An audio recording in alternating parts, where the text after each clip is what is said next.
हाय दोस्तों, welcome to BBC knowledge. Cricket world cup 2019 का शोर सर चढ़कर बोल रहा है। वहीं इन क्रिकेट प्लेयर्स की जेब भी धूम मचा रही है। वर्ल्ड कप में खेलने वाले 10 कप्तान जो कि अपनी टीम की कप्तानी कर रहे हैं, इनमें से सबसे ज्यादा कौन कमा रहा है? बांग्लादेश, अफगानिस्तान, इंडिया और इंग्लैंड के बारे में जानकर तो आपके होश ही उड़ जाएंगे। जी हाँ, इस वीडियो में ऐसी बहुत सारी बातें हैं जो आपके लिए जानना बहुत ज़रूरी है। यहाँ मैं आपको बताता चलूँ कि ये क्रिकेट प्लेयर जितना भी कमा रहे हैं, ये सब पैसे अपने क्रिकेट बोर्ड से ले रहे हैं। आईसीसी किसी भी प्लेयर को कोई पैसा नहीं दे रहा। यानी जो क्रिकेट बोर्ड जितना ज़्यादा अमीर होगा, वो उतना ही ज़्यादा पैसे अपने प्लेयर्स को देगा।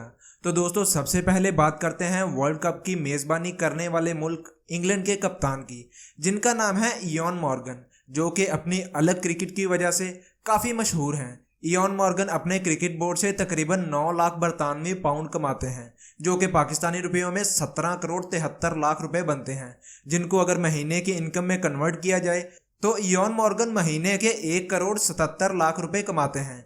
जबकि मैच फीस की बात की जाए तो वो अलग है, जो कि 6 लाख रुपए बनती है।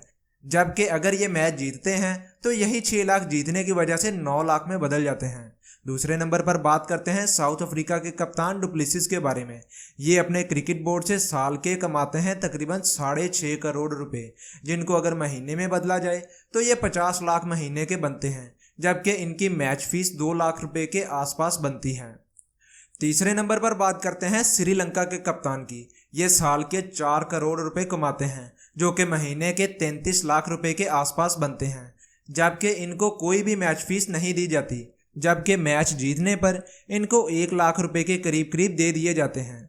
अब चलिए बात करते हैं वेस्ट इंडीज के कप्तान जेसन होल्डर के बारे में। ये अपने क्रिकेट बोर्ड से साल के 3.5 करोड़ रुपए लेते हैं, जो कि महीने के 30 लाख रुपए के करीब बनते हैं। इनकी मैच फीस है 50,000 रुपए के करीब, जबकि मैच जीतने पर इनको 70,000 रुपए दिए जाते हैं। दी ग्रेट ऑस्ट्रेलिया के कप्तान मिस्टर फिंच अपने क्रिकेट बोर्ड से तकरीबन 14 करोड़ रुपए लेते हैं, जो कि महीने के हिसाब से 1 करोड़ 16 लाख रुपए बनते हैं। इनकी मैच फीस 6 से 7 लाख पाकिस्तानी रुपए होती है और जीतने पर 10 से 20% ज़्यादा मिलता है। अब बात करते हैं न्यूजीलैंड के कप्तान विलियमसन के बारे में। साल के इनको 7 करोड़ रुपए मिलते हैं, जो कि महीने के हिसाब से 58 लाख रुपए बनते हैं। इनके लिए भी कोई मैच फीस नहीं है, लेकिन जीतने पर 1 लाख रुपए फी मैच दिया जाता है। और अब फाइनली बात करते हैं पाकिस्तान की। पाकिस्तान का क्रिकेट बोर्ड काफ़ी सालों से पाकिस्तान में कोई भी बड़ा इंटरनेशनल मैच ना होने की वजह से काफ़ी मुश्किलात का शिकार है, और शायद इसी वजह से पाकिस्तान के प्लेयर्स की इनकम भी कम है। पाकिस्तान के किसी प्लेयर का कोई एनुअल कॉन्ट्रैक्ट नहीं होता, जबकि इनको महीने के हिसाब से पैसे पे किए जाते हैं, जो कि 7 लाख रुपए बनते हैं। जबकि मैच फीस अलग है, जो बाकी सभी टीमों से ज़्यादा है। मतलब एक मैच खेलने का सरफराज अहमद को मिलते हैं 10 से 12 लाख रुपए। इसका मतलब है जो जितना ज़्यादा मैच खेलेगा उतना ज़्यादा पैसा कमाएगा। मतलब जो जितनी अच्छी परफॉर्मेंस दिखाएगा वो टीम का हिस्सा बनता जाएगा। जबकि अगर बांग्लादेश के कप्तान की बात करें तो इनको साल के 8 करोड़ रुपए मिलते हैं, जिनको अगर महीनों में कन्वर्ट किया जाए तो ये बनते हैं 67 लाख रुपए। अफगानिस्तान के कप्तान गुलबदीन को साल के तकरीबन 1 करोड़ 35 लाख रुपए मिलते हैं, जबकि महीने के इनको 12 लाख रुपए मिल जाते हैं। अब आखिर में बात करते हैं विराट कोहली के बारे में।